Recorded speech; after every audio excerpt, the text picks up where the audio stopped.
Você já parou para pensar que em algum momento da sua vida alguém te disse que a Bíblia era apenas um livro antigo, mas algo dentro de você sempre suspeitou que havia mais ali, que talvez aquelas páginas fossem mais do que histórias soltas de personagens distantes, que talvez ali estivesse escondido o sentido da existência, o porquê do sofrimento, o motivo do caos, a origem da esperança e até um vislumbre do seu próprio futuro. Talvez você até tenha começado a ler animado, abrindo em Gênesis, mas se perdeu no caminho. Ou ouviu falar de Davi, Moisés, Apocalipse, mas nunca entendeu como tudo se encaixa, como se cada história fosse uma ilha isolada. Mas prepare-se, porque o que você vai ouvir agora não é uma coleção de contos desconexos. É uma única narrativa, um fio contínuo que atravessa séculos, culturas, reinos, guerras, milagres, quedas e restaurações. Uma história que começou antes do tempo e que, de alguma maneira misteriosa, inclui você. Respire fundo, porque depois dessa jornada, você nunca mais verá a Bíblia, nem a sua própria vida da mesma forma. No princípio, antes de qualquer relógio bater o primeiro segundo, antes de existir espaço, luz, sombra, matéria, dor ou alegria, havia apenas Deus. Um Deus eterno, perfeito, pleno em amor. Não precisava criar nada. Não estava incompleto, mas decidiu criar. E então, com uma simples palavra, através de um som que atravessou o vazio absoluto, ele disse: haja luz. E a luz explodiu. O universo abriu os olhos. Galáxias surgiram como faíscas. Oceanos encontraram seus limites. Montanhas se ergueram, florestas brotaram, rios se espalharam como veias pela terra. Animais correram,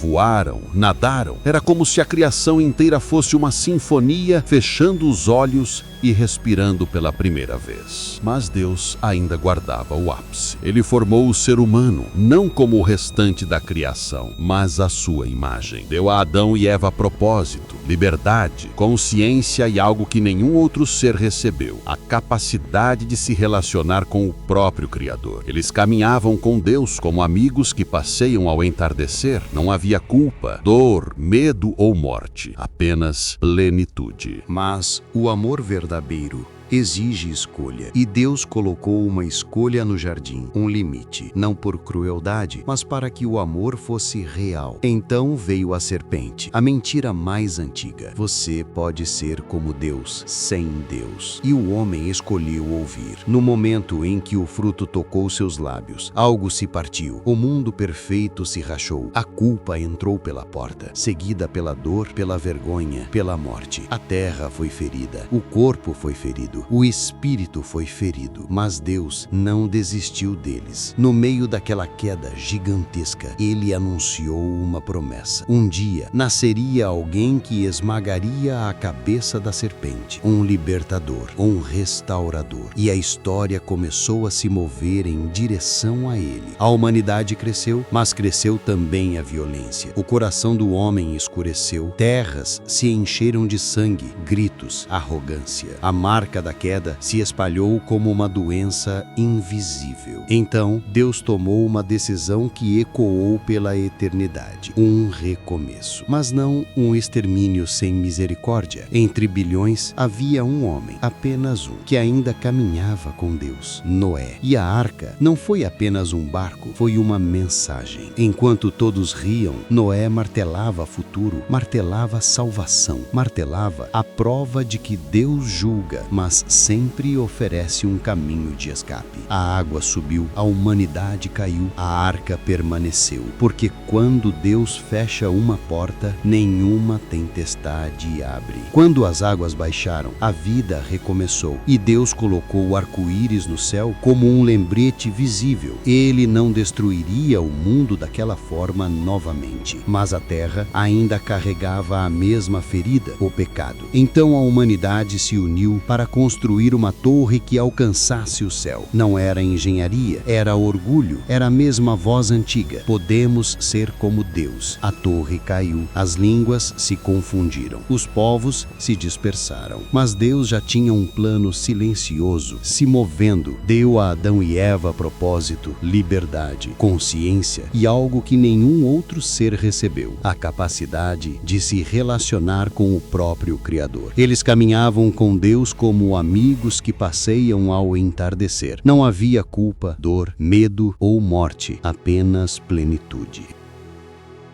Ele escolheu um homem, Abraão, não um rei, não um sábio, não um herói, um homem comum, de uma família idólatra, e disse: Saia da sua terra e da tua parentela. Saia do que você conhece, de quem você convive. Eu vou te mostrar o caminho. E de você nascerá um povo. E através de você, todas as famílias da terra serão abençoadas. Abraão obedeceu, e o mundo nunca mais foi o mesmo. Da sua linhagem veio Isaque, de Isaque, Jacó, de Jacó, 12 filhos, 12 tribos. E então um dos filhos, José, foi vendido como escravo pelos próprios irmãos. Uma tragédia? Não, uma página do plano. No Egito, José foi humilhado, preso, esquecido, mas exaltado no tempo de Deus. E quando a fome devastou a terra, foi ele quem salvou sua família. A promessa seguiu viva, mesmo em solo estrangeiro. Os descendentes de José cresceram, e cresceram tanto que viraram ameaça para os faraós. Então o povo escolhido se tornou escravo. 400 anos, 4 séculos de clamor. Mas Deus ouviu e levantou um libertador, Moisés, criado como príncipe, moldado como pastor, chamado como profeta. Deus o enviou ao homem mais poderoso da terra com uma frase impossível: Deixe meu povo ir. Faraó riu. Deus respondeu com juízo, até que na última noite o sangue de um cordeiro marcou portas. Onde o sangue estava, a morte não entrava. E assim nasceu a Páscoa. O povo saiu. Faraó perseguiu. O mar se abriu e Israel caminhou sobre terra seca, enquanto seus inimigos eram engolidos pelas águas. No deserto, Deus deu sua lei, não para aprisionar, mas para revelar quem ele era e quem o homem deveria ser. Mas o coração humano, esse continuava duro. Por isso Deus instituiu sacrifícios. O sangue de animais cobria o pecado, mas nunca o removia. Era apenas uma sombra do verdadeiro cordeiro que ainda viria. Após 40 anos, a promessa estava diante deles. Moisés viu, mas não entrou. Josué avançou. Muros caíram. Terras foram conquistadas. Mas, sem liderança, o povo mergulhou num ciclo eterno de rebelião, dor e arrependimento. Foi o tempo dos juízes, heróis improváveis, levantados por Deus como Débora, Gideão, Sansão. Mas o povo queria um rei, queriam ser como as outras nações. Deus permitiu. O primeiro rei, Saul, começou bem e terminou mal. O segundo, Davi, não era perfeito, mas tinha um coração que buscava a Deus. E a ele Deus fez uma promessa: da sua linhagem virá um rei eterno. Salomão, filho de Davi, construiu o templo mais magnífico da história, mas sua sabedoria não o impediu de cair. E a queda dividiu o reino: Israel ao norte, Judá ao sul. Profetas surgiram. Isaías viu Deus em glória. Jeremias chorou pelo povo. Ezequiel viu ossos secos ganhando vida. Daniel enfrentou leões e teve visões de reinos futuros. Mas o povo endureceu o coração, até que veio o juízo. A Síria destruiu Israel. Babilônia levou Judá cativo. Jerusalém queimou. O templo caiu. Mas Deus ainda sussurrou esperança: eu vou trazer vocês de volta. Vou dar um novo coração. Vou fazer uma nova aliança. E assim, 70 anos depois, um remanescente voltou. Reconstruíram muros, templo e altar. Mas algo faltava. A glória não havia retornado. O céu ficou em silêncio 400 anos. Então, um choro de bebê quebrou a madrugada em Belém. Jesus nasceu. Não num palácio, mas numa estrebaria. Não cercado de nobres, mas de pastores. O Criador agora respirava como criatura.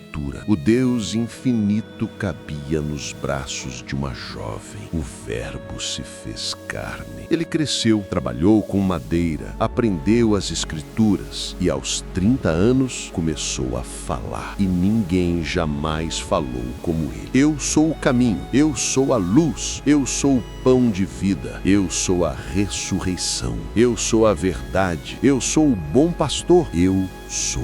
Ele curava leprosos, acalmava tempestades, perdoava pecadores, ressuscitava mortos, tocava rejeitados, amava os invisíveis. Mas sua mensagem dividiu o mundo. Os religiosos o odiaram, os poderosos o temeram e a cruz se aproximou como uma sombra inevitável. Mas Jesus não foi vencido, ele foi entregue voluntariamente. Naquela noite, ao partir o pão, ele disse: "Este é o meu corpo." Ao erguer o cálice: "Este é o meu sangue, derramado para perdão." E então vieram a traição, a prisão, a tortura, a coroa de espinhos. Vieram cuspes, zombaria, açoites e a cruz. Pregado entre céu e terra, ele carregou todo o peso da humanidade, cada grito, cada mentira, cada adultério, cada injustiça, cada medo, toda a culpa, tudo foi colocado sobre ele. Pai, perdoa. Deus meu, por que me abandonaste? Está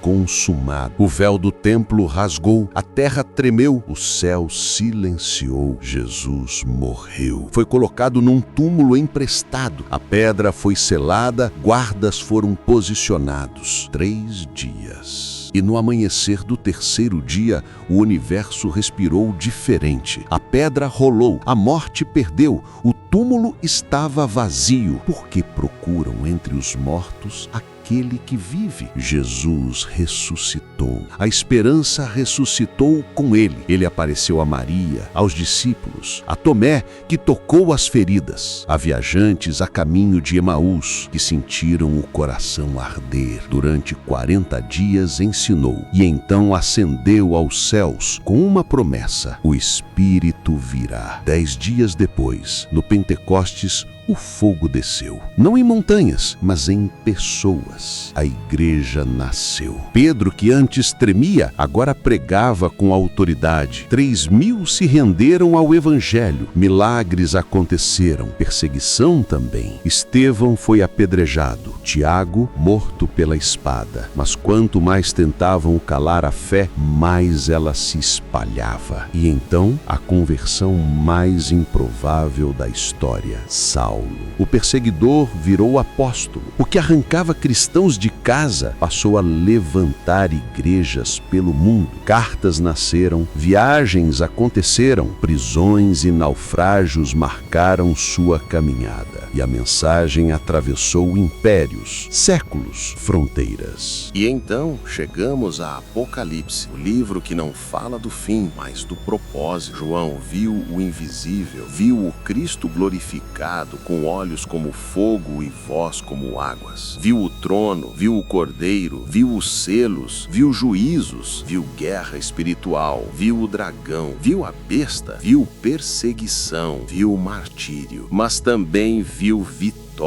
Viu o céu se abrir e Jesus retornar como o Rei dos Reis. Viu o mal ser destruído, viu a morte morrer, viu o juízo final e então viu a nova Jerusalém, o mundo restaurado, sem lágrimas, sem dor, sem luto, sem medo, sem escuridão. O Éden restaurado, a humanidade reconciliada, Deus habitando com seu povo outra vez, e a história que começou com separação termina com união eterna. Eis que faço novas todas as coisas. E Jesus termina com uma promessa: eu venho em breve. E João responde por todos nós: vem, Senhor Jesus. Essa não é uma história sobre personagens distantes. É sobre Deus, sobre você, sobre o amor que atravessou eras para te alcançar. A Bíblia não é um livro religioso, é uma carta de amor. E o nome que está no final dessa carta é o seu. E a jornada não termina aqui. Ela continua dentro de você. No instante em que essas palavras encontram espaço espaço no seu coração, porque agora que você conhece a linha inteira dessa história, do Gênesis ao Apocalipse, da criação à restauração, do jardim à eterna, você pode enxergar algo ainda mais profundo. Tudo isso sempre teve um propósito, sempre teve uma direção, sempre apontou para o mesmo lugar, para Deus e para você. Cada capítulo dessa narrativa milenar respira a mesma verdade. Você nunca esteve sozinho. Mesmo quando a vida parecia fragmentada, confusa, injusta ou pesada demais, havia uma história maior por trás de tudo. Uma história que começou antes de você nascer e que continua depois do fim deste vídeo. E talvez enquanto ouvia tudo isso, algo aí dentro tenha despertado. Uma lembrança esquecida, uma saudade do que você nunca viveu, mas sempre soube que existia. Uma vontade de voltar para casa. Uma casa que não tem paredes, mas tem presença. A presença de Deus. E se hoje, por um instante, você sentiu isso, então valeu a sua atenção, valeu cada segundo aqui comigo. Agora eu quero te fazer um pedido sincero, direto do coração. Não vá embora igual a como você chegou. Se essa mensagem tocou você, reflita, ore, respire fundo. Permita-se sentir, permita-se ouvir o que Deus talvez esteja sussurrando ao seu espírito. E antes de encerrar, deixa eu te pedir uma coisa bem simples. Se esse vídeo falou com sua alma, curte ele. Isso ajuda a mensagem a alcançar outras pessoas que também precisam ouvir essa história. Se inscreve no canal para caminhar comigo pelas próximas narrativas. Ainda tem muito para explorar, muita história para revisitar, muita verdade para descobrir. E quando terminar aqui, eu te convido a continuar a jornada no próximo vídeo que está aparecendo aí na tela. Cada conteúdo é preparado com carinho para trazer luz, entendimento e esperança. Obrigado por ficar comigo até o fim. Obrigado por abrir o seu coração. E que o Deus que escreveu essa história tão grandiosa escreva também a sua. Que Ele te abençoe, te guie e te guarde. E até o próximo capítulo, porque a história não acabou e você faz parte dela.